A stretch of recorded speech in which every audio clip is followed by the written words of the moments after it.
Hey guys, so welcome back to my channel, or welcome to my channel. As you can tell, I'm at the hospital. I'm admitted, and if you've been following me on Facebook, then you would already know probably. But I have been here now over 2 weeks.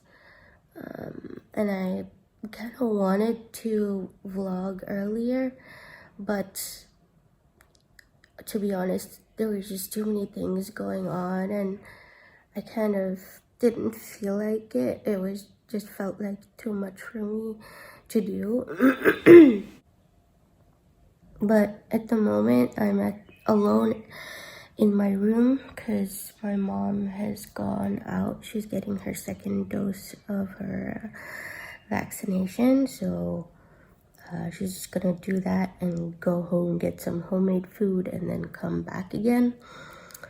But yeah, she's here with me because I need the assistance. And I mean, I feel very lucky that I have her, because I don't know how I would be able to deal with all of these things on my own. But yeah, anyways, I think I should give you guys a bit of an update, a little bit of a summary of what's been going on. So I basically came in because I was experiencing on and off fever, and I was feeling very weak. And I was just not feeling well, and my catheter seemed to be hurting a lot. And so I was worried I had an infection in my catheter, or like in the peritoneum, peritonitis it's called. So I was worried about that, so I called in, and then obviously they made me come to the hospital. They took some tests, but that test they took, it was negative, so it wasn't that. But obviously they were worried because I had fever, so they admitted me immediately. And then all the testing started. They just took a whole bunch of blood tests and urine tests and x-rays, everything. Like, they literally were trying to find anything, and everything just seems fine. And yeah, what else happened? I did actually come in with a lot of excess fluid in my body, and so they also used some time on just trying to take as much out as possible and drain it all out. So yeah, so they were just really trying to find out what was going on, and they were just really confused as to why I was having fever. And I did have fever at the hospital once, but it's been a few days now where I haven't had any fever, which is good. But I've become very weak. I am obviously trying my level best to keep myself in activity. Like, I'm walking outside the room at least twice a day through the corridors, and like, we have a little kiosk downstairs here at the hospital, and so I like to try to walk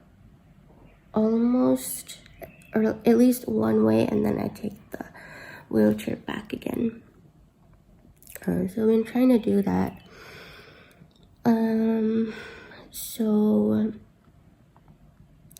Yeah, they've basically just been taking a whole lot of tests and done a whole lot of investigations, and couldn't really find anything. And then they started talking about a few different things. They started looking a little bit more, look at me as a whole instead of like just looking at my kidneys and infections. So one thing they were talking about was cortisone, because I had been getting some symptoms of having too high of a dose. So they wanted to reduce that. So that's been done. I feel fine. In fact, I think that was a good thing for me. So I reduced my cortisone dose a little bit. If you don't know, I have an illness called Addison's disease, and I've made a video about it a long time back, but you can watch it. So that was one thing. And then they also were a little bit concerned about my sugar. I also have type 1 diabetes, which I also made a video about, so you can also check that out. But I have been having very high blood sugars, and it's just, it's been really difficult to control.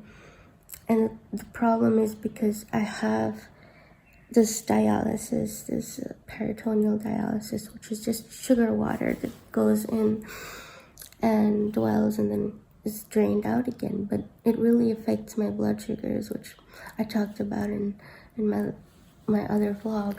But since it affects my blood sugar so much, they were thinking that it was probably a better idea to move over to hemodialysis, which was actually something that I had been asking for a long time, but they were like really against it before because they were so afraid that I'm very in a high risk group for getting infections, and if I get an infection in that kind of a catheter, hemo catheter, it's pretty dangerous, and they were really worried about it. So that's why they were really against it before. But now when they see how much it's kind of affecting me, like I can't sleep and I have so much pain, and it's affecting my blood sugar, and then in turn it's making me feel not good. It's not making me feel nice, and it's like, and the purpose of this peritoneal dialysis is so that you should feel a little bit more free, and it shouldn't be so harsh on the body. But I feel awful every time I have to connect to my dialysis, and I've spoken about it before, but I don't get to sleep. It's just too much pain. I wake up every single time. It's draining. And whenever I want to like walk or just do something that is active, which is good for me, of course you want me to be active, the consequence is that I get pain, and that sucks. Like I can't live like that. Like I don't really have a quality of life, to be honest. And so I was very positive towards it when they said that. So they started discussing it like last week, and then they came to the conclusion that yes, that's what they're going to do. And then they were trying to figure out if they wanted to put in a fistula, which is like a little thing that they put in the arm, or they create in the arm. Actually, they connect a vein and an artery, and they use that for the dialysis. But you have to put in 2 needles every time you have dialysis. And the problem with me is obviously I only have one functioning hand, which is my left hand, which I needed to use it, and they want to save my left hand, and then it's, of course, the other option is my right arm, but as you all know, I have a lot of phantom pain and stuff from before, and that's just gonna be awful, and I just can't deal with that. So I was kind of like not really I didn't really want that. So anyways, they ended up deciding to put a catheter, like an IJ catheter, sorry. Okay, and then, but earlier this week, they had a PET scan, and that showed that I might be having some infection in my gallbladder. So that's something we have to now investigate a little bit further. But anyway, back to the catheter stuff. So he told me yesterday that okay, we're going for the catheter, and the catheter is just like similar to a CVK, but it's not exactly the same. It's in the chest, and you don't need to poke any needles or anything when you're gonna use it. But they told me yesterday that okay, that's what we're going for. And then, today morning, my doctor came in and said, oh yeah, we'll probably be able to get it done next week.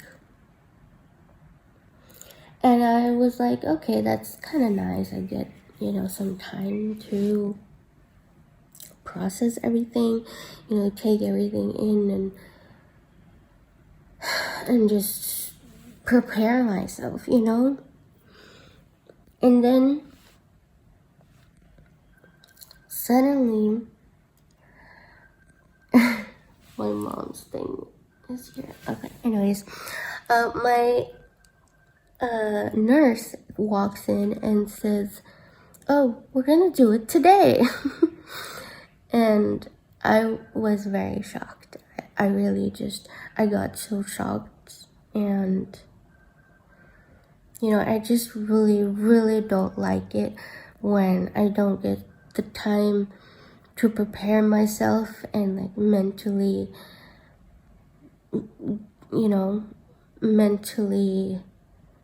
get ready, because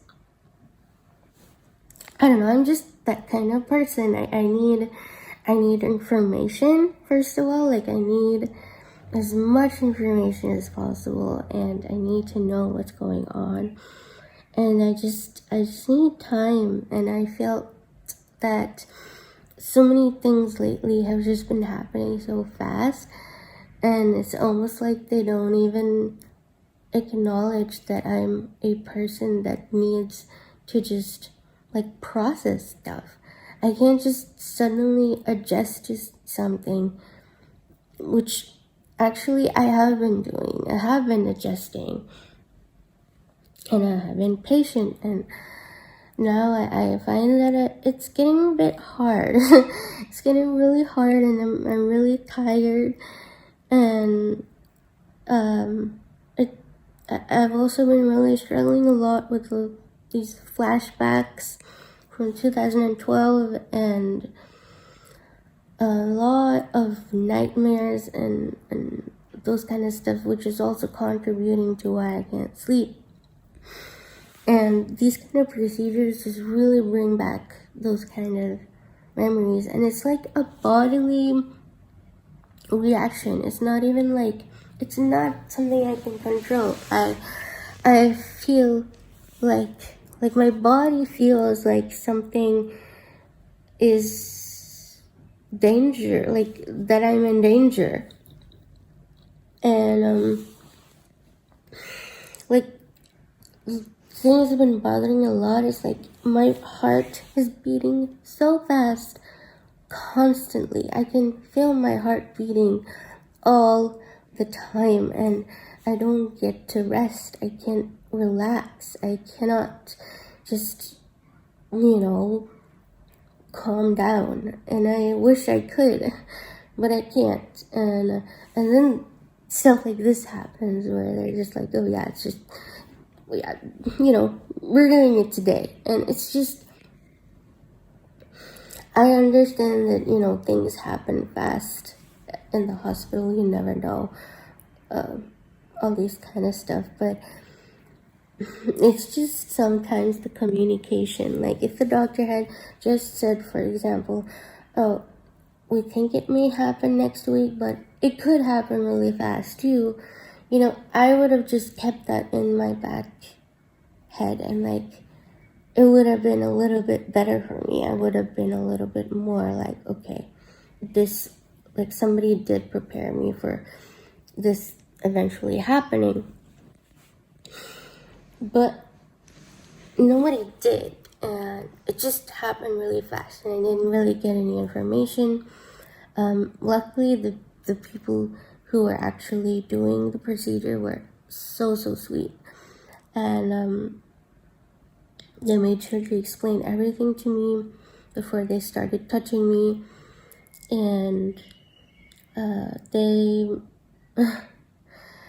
they were so sweet. And then the doctor started, putting in the local anesthesia, and I just had so many flashbacks at that moment, and I just broke down and I started crying, and I couldn't stop crying.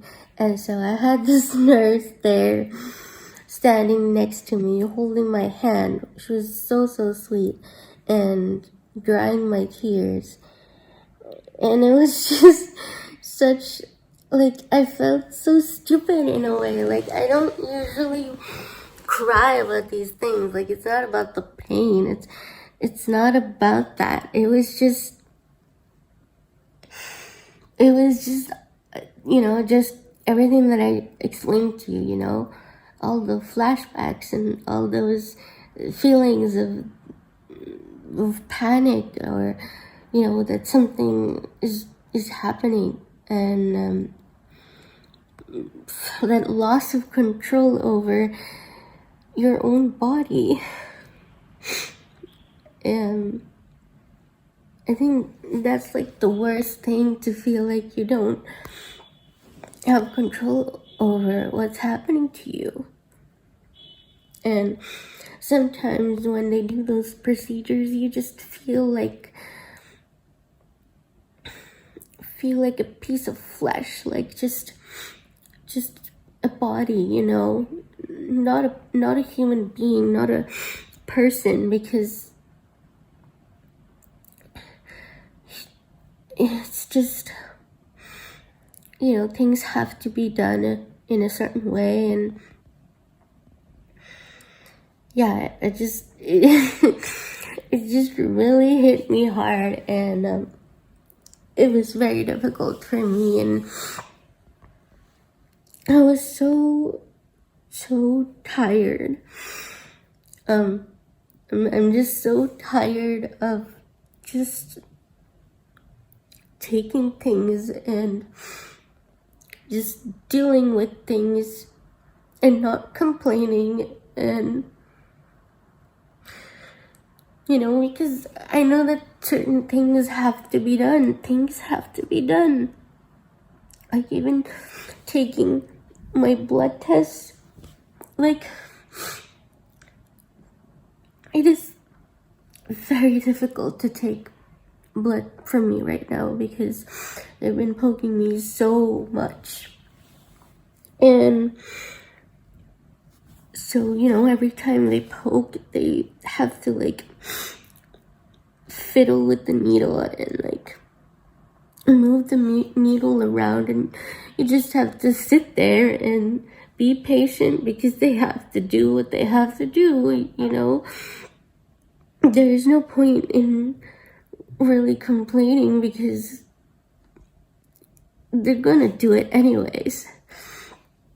And it just sometimes gets a bit much to have to just take it all and just be patient.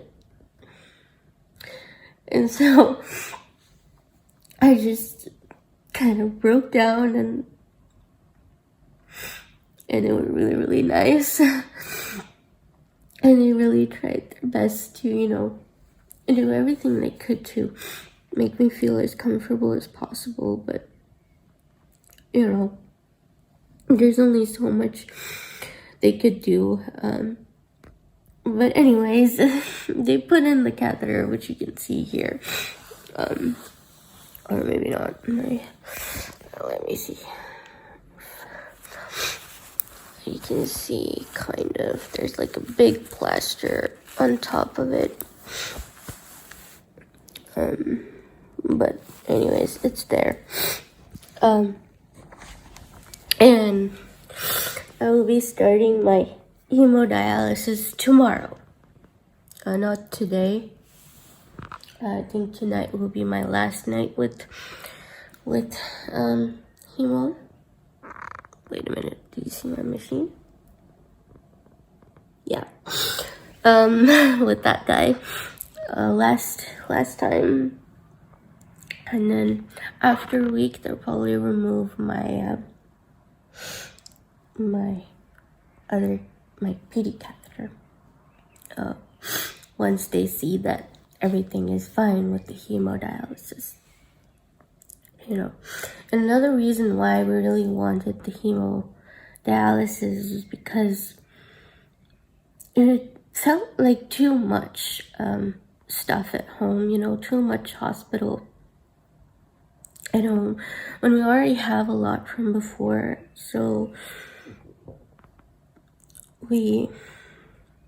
I kind of demanded that I have it at the hospital, because it's also possible to have home hemodialysis, but I was like, no, we don't want it. I don't want that responsibility, because I don't like the fact that, yes, in theory, I'm supposed to be able to do this myself, but I can't do it myself. I can't, because I don't have my hand, and I don't have the eyesight to do it, and I'm just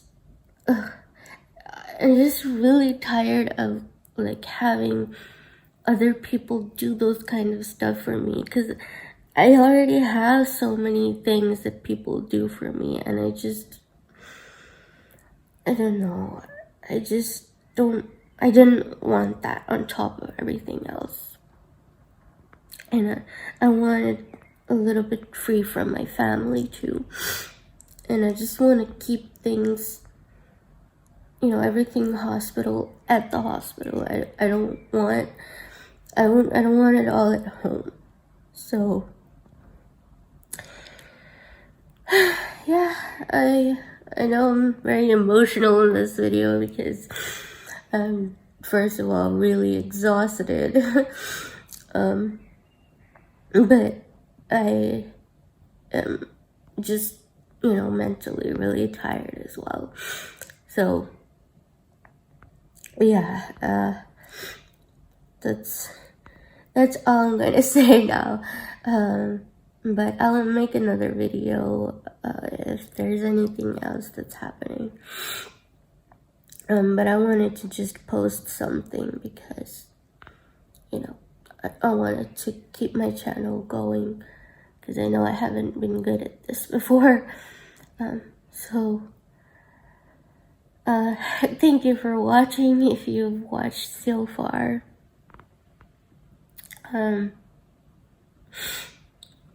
Please subscribe. It would mean the world to me. We're actually really close to 90 subscribers, which probably is nothing to other people, but it's something for me. And of course, and all that stuff, what to do. And comment, I would love to read your guys' comments.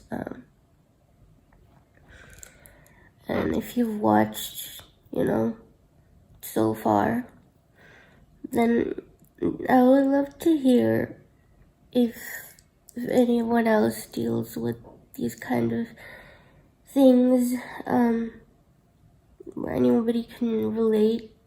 I don't know, but yeah, that's kind of it. I think I need to rest right now. But I do want to show you though. I've been making some bracelets, but I'm only gonna show you the one I'm working on at the moment. Let's see here.